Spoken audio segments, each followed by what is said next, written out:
মেয়েটার হাতে দুটো খাবারের প্লেট ছিল, অথচ সে তার প্রেমিককে পাত্তাই দিল না, বরং একটা প্লেট এগিয়ে দিল তার প্রেমিকের প্রতিদ্বন্দ্বীর দিকে। প্রতিদ্বন্দ্বী ছেলেটা একটু অবাক হলেও পরিস্থিতিটা বুঝে নিল। সে বেশ উস্কানিমূলক ভাবে মেয়েটার প্রেমিককে বলল, খাবারটা দারুণ স্বাদের। প্রেমিক তো রাগে ফুঁসছিল। সে জানতে চাইলো মেয়েটা এসব কি করছে, কিন্তু মেয়েটা সাফ জানিয়ে দিল গত 3 বছর ধরে সে তার কার্ড ব্যবহার করে ফ্রিতে খাচ্ছে, এবার টাকা শোধ করার সময় হয়েছে। আসলে মেয়েটা পুনর্জন্ম পেয়েছে এবং তার আগের জীবনে সব স্মৃতি মনে আছে।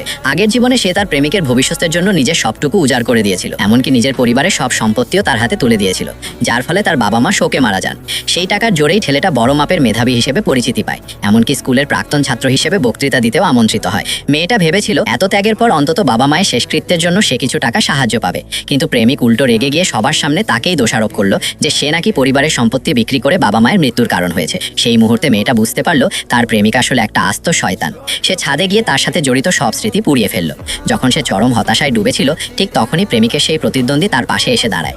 মেয়েটার মনে পড়লো আগের জীবনে সে যখন হাসপাতালে ভর্তি ছিল তখন এই প্রতিদ্বন্দ্বী তার চিকিৎসার খরচ জুগিয়েছিল। সে প্রতিজ্ঞা করলো যদি আবার বাঁচার সুযোগ পায় তবে সে আর ভুল মানুষকে ভালোবাসবে না। পরের মুহূর্তেই সে ফিরে এলো সেই হাই স্কুল পরীক্ষার দিনে। কিছু বুঝে ওঠার আগেই তার প্রেমিক তাকে একটা চিরকুট ধরিয়ে দিল। আগের জীবনে সে প্রেমিককে নকল করতে সাহায্য করেছিল আর ধরা পড়েছিল শিক্ষকের হাতে। তাকে বাঁচাতে গিয়ে মেয়েটা সব দোষ নিজের কাঁধে নিয়েছিল আর পুরো স্কুলের কাছে হাসির পাত্রী হয়েছিল। এবার মেয়েটা তাকে সাহায্য করতে অস্বীকার করলো এবং সরাসরি তার নকল করার কথা শিক্ষককে জানিয়ে দিল। কিন্তু লোকজন বিশ্বাসই করলো না যে তাদের প্রিয় মেধাবী ছাত্র নকল করতে পারে। নিজেকে প্রমাণ করতে মেয়েটা তাকে চ্যালেঞ্জ জানালো।